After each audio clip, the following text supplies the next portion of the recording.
Welcome to Comic Movie-10, where you get insight into everything comic book movies and television related in 10 minutes or less. I'm Joe Kane. And I'm Dan Kane. No relation. Hey, don't forget to subscribe and share and keep up with us at hecklerkane.com. On this episode, we're going to be discussing the new app that is for the DC Universe.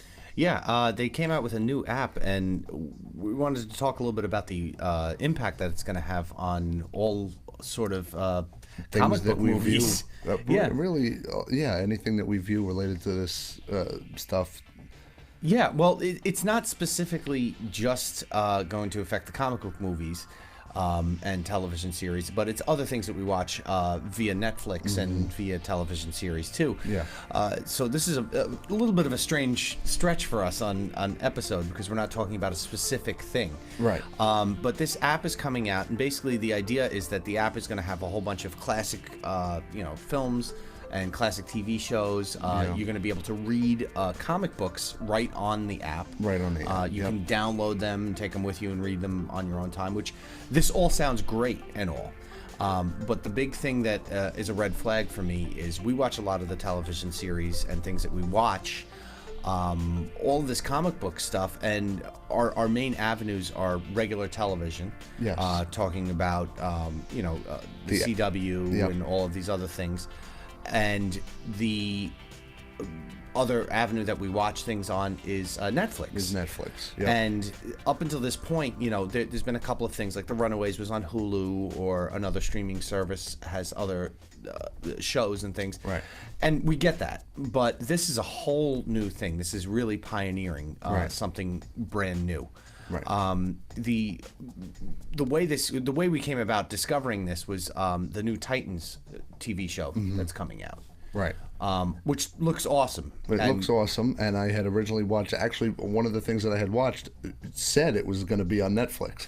Yeah. So I was all geared up, all excited to watch this. It looks a lot darker than I would have expected it to be. It looks awesome, and all of a sudden, Robin came out and dropped the F-bomb like 30 seconds into the trailer. So yeah, and then come to find out that it's going to be released on this DC app. Yeah, it's going to be released on the DC app, out of the country, out of America. We're in America. We're in New York, and outside of America, it'll be released on Netflix. Right.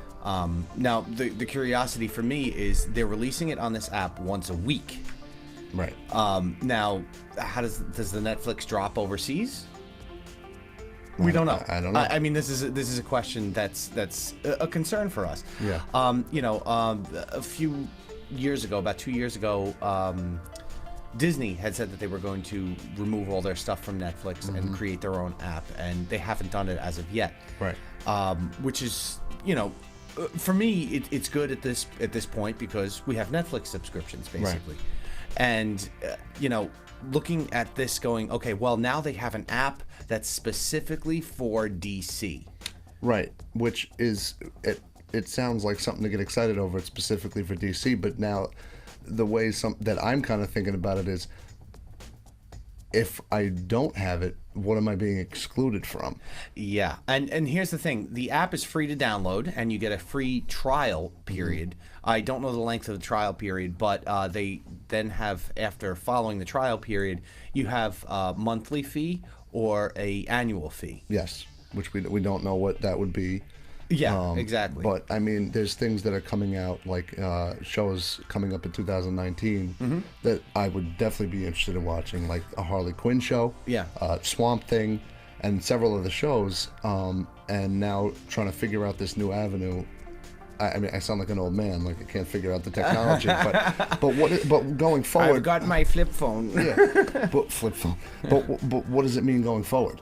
I mean, how many things are going to do this now? How many streaming avenues or apps are we going to have to... Well, the question is, the concern I have personally is, now that you have a streaming service here that we want to see our shows that we have on Netflix, and you have your Daredevil and your Luke Cage and Jessica Jones. Yeah. These are all things that, comic book wise, that we watch on a regular basis.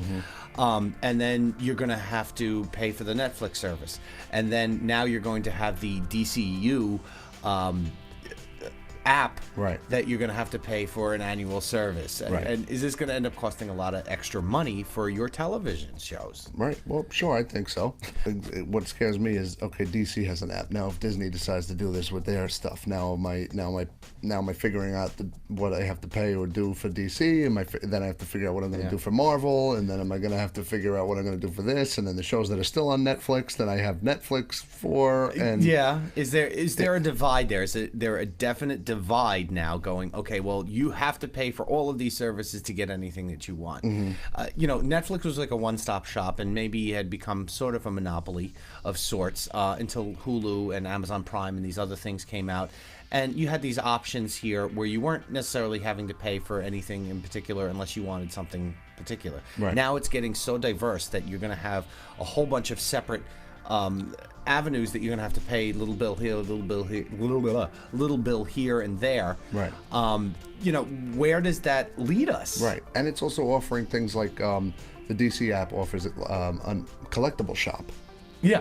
For people that are doing that. So which is cool and all. It's cool, but now another thing, and I keep saying excluded, but if you're not a part of it, how much else are you being excluded from? Things that you can't get a hold of that people can get a hold of.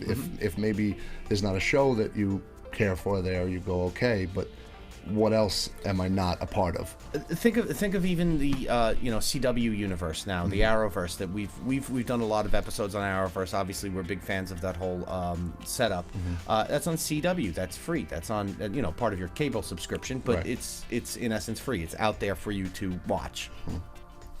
Now, what happens when they go, okay, well, that's part of DC now, it's going to be on this app, and they're going to pull that from there? Well, then they're forcing your hand, because we're going to go 7 seasons of Arrow and 5 of Flash and then just drop it? Yeah, I don't know to the extent that they're going to be doing this. They're releasing this, the Titan show is the first show that we're looking at that's going to be the major show that's on there. The other one that I did follow and I did watch for a while was Young Justice. And Young Justice is now doing their series Young Justice Outsiders, which is the new season of that, which, after a several-year break, they came back with a new season. Right. I'm excited to see that, but now, unless I download this DC Universe app, I can't watch that. Right. Yeah. So, the question is that, is this going? How is this going to affect our viewing of comic movies in the future and comic television series? Now, the cool thing is they're saying there's going to be a whole bunch of classic things on there. You'll get the Tim Burton Batman will be on there and other things like that, and that'll all be part of it. So, that in itself is a cool thing because it's like a one-stop shop. Right.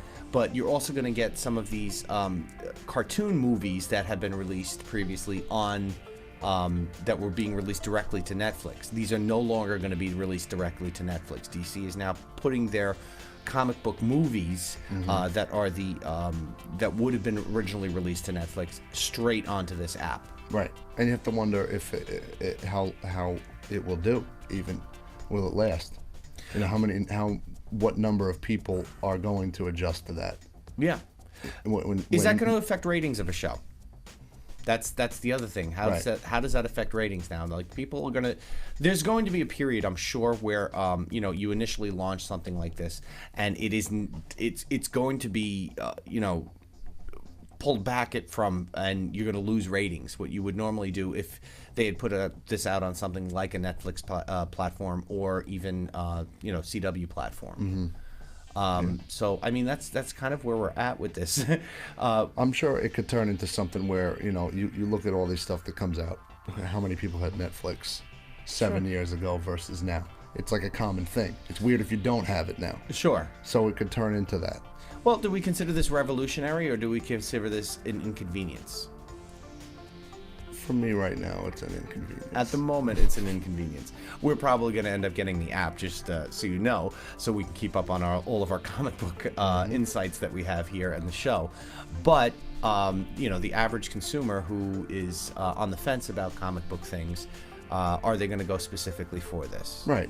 Probably not. You have the casual comic book viewer who's into it because it's so huge now. Yeah. Not because they grew up loving it or it's their favorite thing. It's just what's popular right now. Well, I want to turn out to our audience right now, and I want to ask you guys. This is a serious question this week. which we usually don't end on a serious question. What do you think about the DC Universe app? We love bringing you these episodes, and we need your help to keep them coming. Please don't forget to share and subscribe, and keep up with us at hecklerkane.com.